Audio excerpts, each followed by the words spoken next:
आज हम देखने जा रहे हैं एक आइडोर जिसकी सीवियरिटी है P2। और अभी आपको देखने को मिलेगा कि अगर एक फंक्शनैलिटी वो उपलब्ध नहीं होती तो शायद इसकी सीवियरिटी P4 चली जाती। तो यहाँ पे हमारे पास एक ऑप्शन है इस एप्लीकेशन में कि हम अपने सपोर्ट टिकट को जनरेट कर सकते हैं। यहाँ पर हमने कुछ भी लिखा और सेंड कर दिया तो एम्प्लॉय उसको विजिट करेगा और देखेगा कि आपकी क्या कमी है, मतलब आपको क्या दिक्कत है। अभी यहाँ पर एक ये हमारे पास रिक्वेस्ट है अपने सपोर्ट टिकट को देखने की। तो ये अटैकर का अकाउंट है, ठीक है। ये बियरर टोकन को ध्यान से देख लो। अगर मुझे अपना सपोर्ट टिकट देखना है, क्या क्या मैंने सपोर्ट टिकट जनरेट करे हैं, तो मुझे अपनी यहाँ पर यूज़र आईडी देनी पड़ेगी। अभी यहाँ पर ये मेरा पहला मैसेज था ओनली फॉर टेस्टिंग और लास्ट मैसेज भी ओनली फॉर टेस्टिंग। अब आपके मन में ये आ रहा होगा कि इस यूज़र आईडी को चेंज कर दें, रिक्वेस्टर आईडी ही यूज़र आईडी है। लेकिन यहाँ पर दिक्कत ये है कि ये UUID है, तो इसको ब्रूट फोर्स करना या फिर हम इसको प्रिडिक्ट नहीं कर सकते कि अगली यूज़र आईडी क्या होगी।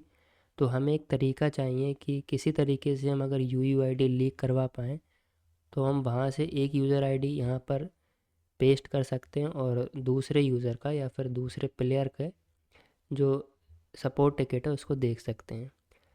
तो इसमें एक ऑप्शन था यहाँ पर क्लब को क्रिएट करने का, ये मैंने हाइड कर रखा है। इस क्लब में ये था कि आप क्लब में मेंबर्स को ऐड कर सकते हैं, मतलब उनका यूज़र नेम डाल के। जैसे ये यूज़र नेम है, जैसे ये दो प्लेयर जो हैं ये मैंने ऐड करे हैं और ये अटैकर का अकाउंट है जिसका ये बियरर टोकन है। लेकिन इसकी सीवियरिटी इसलिए बढ़ गई, वरना P4 ही जाती, क्योंकि इसमें एक ऑप्शन था ऑटो अप्रूव नाम का। मतलब आप अगर ऑटो अप्रूव को ऑन कर दोगे तो आप जिसका भी यूज़र नेम डालोगे वो डायरेक्ट ही ऐड हो जाएगा। मतलब उसको खुद क्लिक करने की ज़रूरत नहीं है, मतलब उसकी मर्ज़ी ही नहीं होगी कि मुझे क्लब में ऐड होना है या फिर नहीं।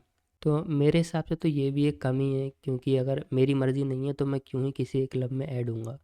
तो जब मैंने ऑटो अप्रूव ऑन किया और यूज़र नेम डाला तो डायरेक्ट ही मैं देख पाया कि यहाँ पर यूज़र ऐड हो गए और क्लब की एक रिक्वेस्ट जा रही थी। ये देखो क्लब मेंबर्स वाली, यहाँ पर क्लब आईडी है।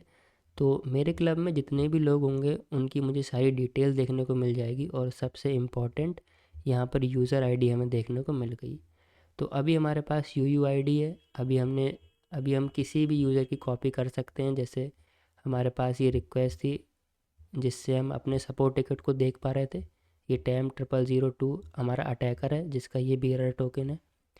तो अभी हम क्या करते हैं, यहाँ पर सिर्फ इस वाली UUID को चेंज कर देते हैं किसी दूसरे यूज़र आईडी से, जैसे कि TAM0001 वाली से यहाँ पर चेंज कर दी। तो अब हम देख सकते हैं उसके जितने भी मैसेज होंगे हमें यहाँ पर देखने को मिल जाएंगे कि फ़र्स्ट मैसेज, लास्ट मैसेज, कभी पहले किया होगा तो वो सारे मैसेज, ऐसे ही अगले यूज़र के भी हमें देखने को मिल जाएंगे।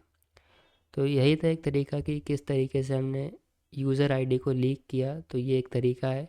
ये P4 जाता, लेकिन क्योंकि ऑटो अप्रूव वाला फंक्शन वहाँ पर था अवेलेबल, इसलिए इसकी सीवियरिटी P2 की। तो मिलेंगे फिर किसी अगली वीडियो में।